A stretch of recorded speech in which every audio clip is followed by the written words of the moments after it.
Non-stop Vikings talk. It's Purple Daily on Score North and ScoreNorth.com. Hey guys, welcome in to Daily Vikings Entertainment, where we just want the Vikings to win a Super Bowl before we die.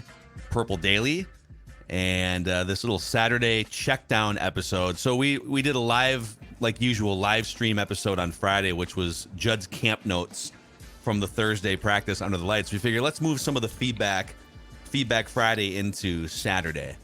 So we're going to go through some of your comments from the week here that you've sent us through the Score North app, via email, YouTube comment section, whatever. Presented by our friends at TCL, one of the world's best-selling consumer electronics brands. They have a new lineup of award-winning TVs delivering the most entertainment with stunning resolution, all at an affordable cost.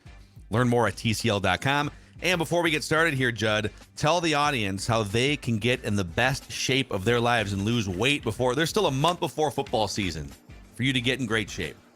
They can do exactly what Sports Dad did, going from the guy on the left to the guy on the right. All you have to do is contact our friends at Livia Weight Control Center. So many people that watch Purple Daily have done exactly this, and so many of those fine people have sent us notes saying, you know what, this program works, and it does. And here's the best part. They're not only going to help you lose the weight, they're going to help you keep the weight off. And the best news is this, that Livia days have arrived, and right now it's the best deal of the summer. Join today and you're going to get 50% off your personalized program. Lose 10 pounds or more in the first 2 weeks. Now you're on the road to weight loss. You're on the road to looking great, feeling great. All those clothes will start to fit. They've been voted Minnesota's best weight loss program year after year, and there is a reason. Livia works. I can tell you that. And again, a lot of people who watch this show and have joined the program can tell you the same thing. 855-GO-LIVIA, Livia.com, Livea.com. Always appreciate their support of Purple Daily. All right, boys, let's go through some feedback here, starting with Aaron Bialke via the Score North app, the feedback tab. Great place to request being on, write that down. Great place to hit us up. He says, it would be great if you guys could have a weekly update on players who are on the bubble of Judd's 53-man roster list. I'm going to take his question. If you have some other guys, feel free to throw them out there, Judd. But one of the guys on the bubble was undrafted linebacker Ivan Pace Jr. We talked about him a little bit in your Camp Notes episode yesterday, but you told us, let's do a little bit of a deeper dive here. So Ivan Pace Jr. was undrafted, sort of shockingly, in the eyes of a lot of mockers, I think because of some size questions and some like arm length questions. But yep, you said he was getting some runs with the first team defense under the lights on Thursday. Yeah, night practice too. Brian Flores clearly wants to give Ivan Pace Jr. an opportunity here. And it's not even necessarily that Brian Asamoah has been bad, but I think that they are very interested in getting a linebacker who not only is a tough player, but also has speed. And in this case, size is not the key thing. I think it's the ability to be in the right place at the right time and make plays. And so, yeah, I was surprised because that was the first time that I've seen, and Pace, keep in mind, started training camp on the PUP list, physically unable to perform list, obviously off that now. But I was surprised at the amount of first team snaps he got, and those snaps knocked Asamoah to the second team. So I didn't know this was a competition until now, but I would say given what we saw under the lights on Thursday, it is definitely a competition between Pace and Asamoah for playing time. They both, Pace, seeing him used like that, I've got an inkling, unless he falls apart completely, that he's probably more of a favorite for the 53 than I thought. But that being said, this could be a competition for an actual starting job. How about this? All right. So 193 qualified inside linebackers in college football last year. Or I guess I'm inside linebackers in a 3-4 and then linebackers in a 4-3 defense. 189. Ivan Pace Jr. was the number one graded linebacker according to Pro Football Focus. And here's another thing that stands out. Of all of those linebackers, Ivan Pace Jr. had the most pressures. He had 55 pressures at Cincinnati last year. 12 sacks. He's not an edge rusher per se. He's a linebacker. 12 sacks, and he also, so those are both also leading the nation. And then he led the nation with 18 quarterback hits, which was 5 more than the next closest guy, LSU's Harold Perkins. And he led, he was second in hurries with 25 quarterback hurries. So, and if you look at like the reasons why he fell out of the draft, his size, right? He's listed at 5'10", which is not the ideal size for, well, really any football player. That put him in the fourth percentile of height among relative athletic scores. But his 40-yard dash was 84th percentile. His 20-yard split was 87th percentile. So quick, fast. Some of the measurements don't add up. But if you're looking for a guy in Flores' system to be aggressive and move forward, super interesting here. And then the success he obviously had despite his size at Cincinnati. Also, quite a big investment made. The Vikings signed him as a UDFA for $236,000, which was tied for the fifth most of any undrafted guy last spring. So yeah, there's a good case to be made here that he's going to make the roster now, and it's going to be so interesting too, because no matter how Pace or Asamoah and whoever gets that job plays, it's going to be so intriguing to watch them, right? Like, as they're not going to be used like we think of this as it's a linebacker, but that's not it. Like, this is a vision of what this defense can do from causing chaos. And so I think Jordan Hicks is basically the linebacker, but a guy like Pace or Asamoah is going to be asked to do a lot of different things and create havoc. And it's not going to be the traditional things that we're, used to probably seeing from a guy like Kendricks. Mm-hmm. Six Rulers chimes in here and says, so the more I listen to SiriusXM NFL channel, I see the Vikings, as usual, get zero respect. They let too many players leave, is what they say. The narrative that the defense stinks and losing these guys is suicide for this team. I realize that you guys are the only ones that truly have a pulse on the Vikings. The defense is going to be surprisingly better with Flores calling plays. The offense should be scary good in the second year of KOC's system. Write this down, fellas. This is not an official write that down prediction because it needs to happen on Wednesday. But we'll entertain the premise here on Feedback Friday. Of course. He says the Vikings will finish with 11, maybe 12 wins. Cousins, in the final year of his contract, will get to and win the NFC Championship game. That's right. The Vikings are going to the show. This is a well-built team that will prove many national skeptics wrong. Keep up the amazing work. You guys are the only place I go for my Vikings fix. Thank you. Wow. He's going for it. So I can safely get to a space that's not as far as that goes, but I do think that the defense is going to be, it's not going to be great. That's going to be much better than people expect. I do agree, because I've heard this. They talk about these guys. Well, Cook is gone, and Kendricks is gone, and Thielen is gone, and they talk about them like it's 5 years ago. Which again is why this show emphasized you need Danielle Hunter back. Danielle Hunter is a very viable, important player, but the Vikings did not jettison anyone who was all that important.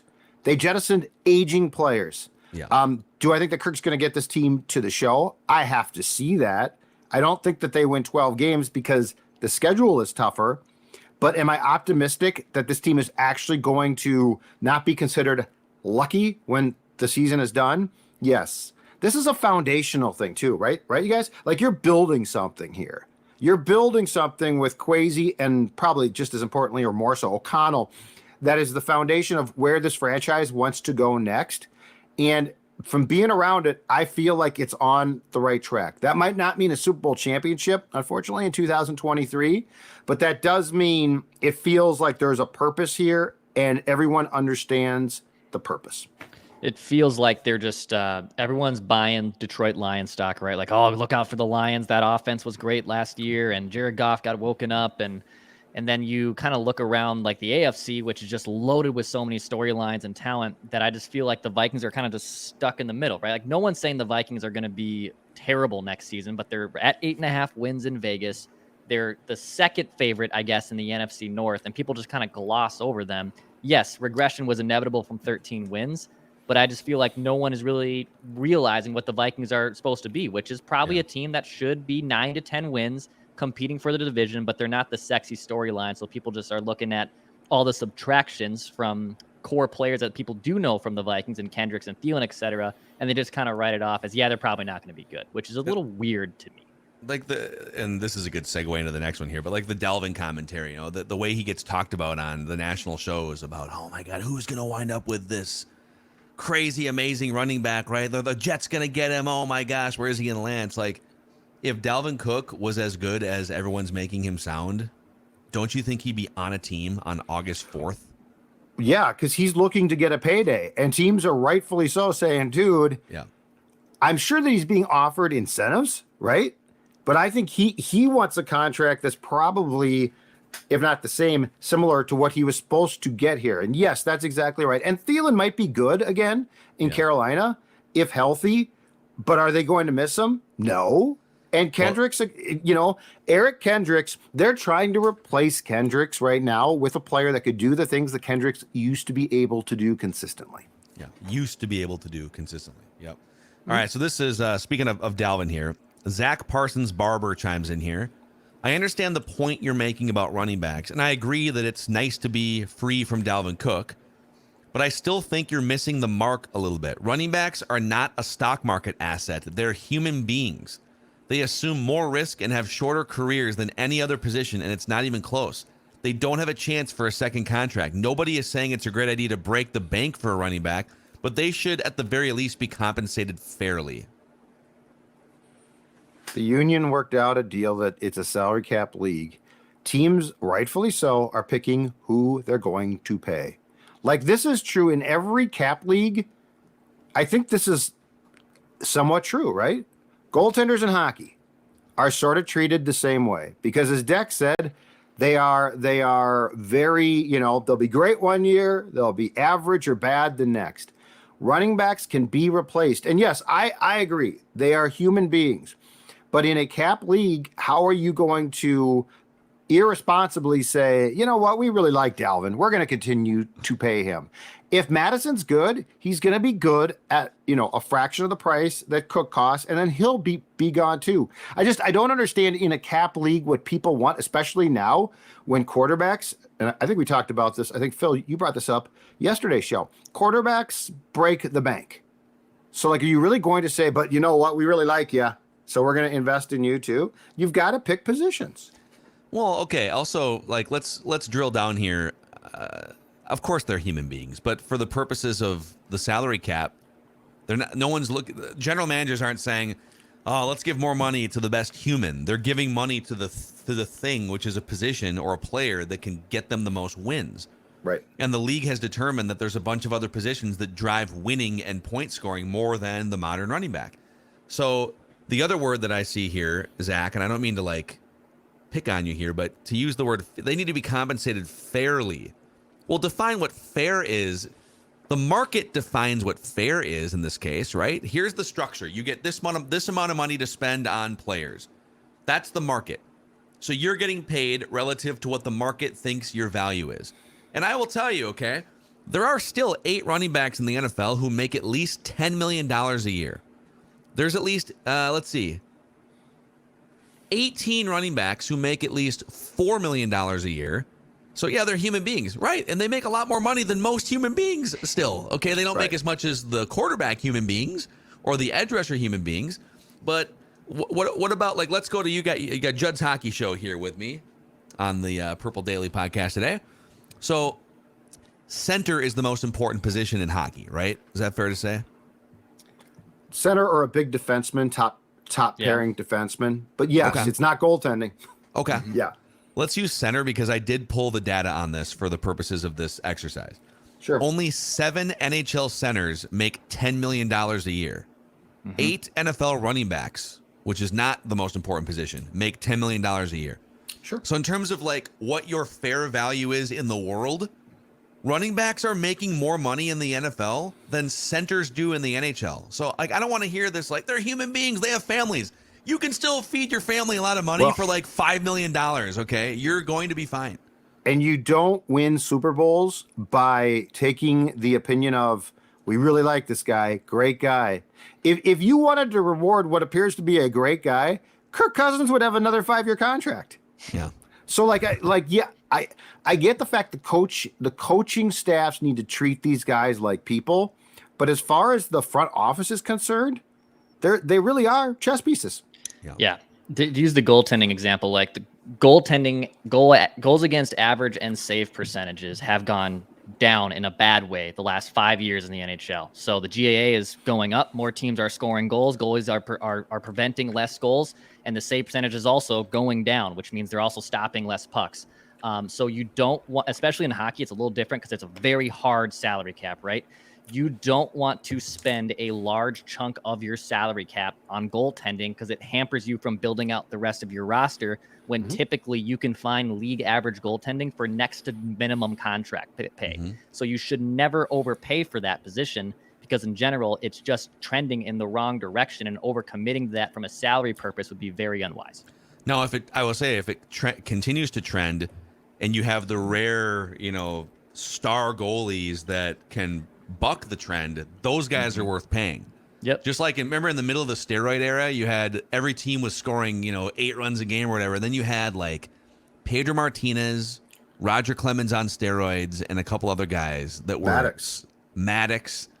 That in a league where offense was going this way, those pitchers were still holding their own with like a 2 ERA. Okay, super, super valuable. And there's going to be running backs like that where the league is moving this way, but these running backs are so versatile or so explosive, or Derrick Henry from a few years ago, right? But, front offices aren't sitting there having a debate over, oh, he's a good human, let's get him an extra $5 million. That's not really how that works. Okay, Christopher Moe says, just want to say I'm a huge fan of Purple Daily. You guys have the perfect mix of age, talent, and personality. Go on, Christopher. Yeah, what else you got for me? Well, we got the heartthrob, Declan Goff. Got the old man, me. And then sort of an aging guy in Phil. Sort of, but not old yet. Definitely, I'm not as good as I once was, but I'm as good now as I'll ever be. There you go, Toby. Christopher says, I'm 51. My earliest memory was the Tommy Kramer to Ahmad Rashad Hail Mary. Yeah. I have no memories of losing Super Bowls, but I have lived through 5 NFC Championship game losses. He says, keep up the awesome work. I need to get a computer so I can appear on Write That Down. That is your goal, Christopher. If you get a computer, when you get a computer, you email us. You're on. We will put you on Write That Down. Absolutely. He says, one last thing. Joey Browner is the reason the horse collar tackle is a personal foul. He was a black belt that would track receivers down from behind and rip them down. Is that true? Oh, yeah. He was brutal, but man, that's what football was. Just violent, jacked them up, violence. I think we've talked about it before, but like the CBS Sports football, TV package that they would play before a game, like in 1980, is just hilarious because it's just people killing each other. Yep. It's literally people just ripping each other out of the blood ground. Everywhere. Blood. There's grass and dirt flying in the air. That's what Sundays were all about. That's hilarious. A couple more quick ones here. Joe in Montana. Not Joe Montana, but Joe in Montana. Says, when could AI analytics start to influence game time decisions? Consider a coach on the sideline, calls timeout, checks in with his people while also consulting the AI coach. A coach designated to assign hyperspeed data for high-risk situations. The NFL would have to allow you access to like an AI It'll happen widget eventually. or something, but can you imagine if you had like game situation, scenario, score, personnel, everything? What is the perfect play to call right now? That information would be available now if you allowed teams to. But wouldn't the defense punch in the same thing? What you're likely to run? Yeah. Yes. They could. I bet that quietly, maybe not even quietly, maybe it's out there and we just don't know it. I bet there was a league memo in the last 5-6 months that has been sent about AI to each team. I bet there's some type of thing that was sent, especially with the boom of it in 2023. Like it. Man, it's so hard to police because what if you just have a couple gophers working behind the scenes, building stuff? I don't know. And then one more from William Turnbull says, can a quarterback fall out of the Hall of Fame race? It seemed like Donovan McNabb was a lock for the Hall of Fame before he left for Washington, then Minnesota. What if Russell Wilson has a couple more disastrous seasons? Would he fall out of the Hall of Fame? He's got a Super Bowl. Donovan McNabb didn't. I think that's the difference. But what was Russ a guarantee before he went to Denver? He was on track. Yeah, he was on track. I'm just saying the McNabb one is spectacular because there was a time where it's like, oh my God, this guy's phenomenal. He's unbelievable. But then he threw up in the Super Bowl in the huddle against the Patriots. But no, it's Like, a literally very threw valid up. point. And I don't know that Russell is a lock, but I do think the Super Bowl ring helps him. And McNabb definitely was tracking and will not make it. It's a really good point. Yeah, I do think if he has a couple more disastrous seasons, because there are quarterbacks that have a Super Bowl that did not get to the Hall of Fame, right? So I don't think he's going to have a disastrous year this year, though. I think with Sean Payton there, I think he's going to be fine. I mean, he might not be Russ at his best, but I don't think. I mean, that's the thing is, when Payton ripped Nathaniel Hackett a couple weeks ago now, as we talked about, it was all correct. That was such a gong show, and Russell's guy was in the building, and Russell was out of shape. That was the perfect storm of doing everything wrong and having no guidance.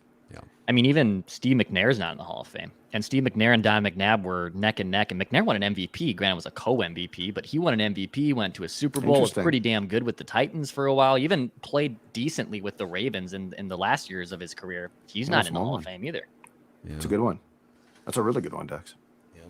All right, boys. That's your Feedback Friday on a Saturday here. We are your home, Purple Daily, for daily Vikings entertainment and daily training camp discussions as well. If you do see us out and about at practice at any point, training camp, say hello. Come over. Maybe Judd will give you a bro hug. Maybe not. Maybe he'll just give you the fist. I can't because you're up in the stands and I'm down. Oh, but that's I can right. certainly shake your hand. Right. Little fist. I'll be happy to sign. As I said before, I'm going to work on my autograph technique. A lot of things to work on here. Training camp for me, too. Sounds good. Yep. We just want the Vikings. Get in the know. Non-stop Viking.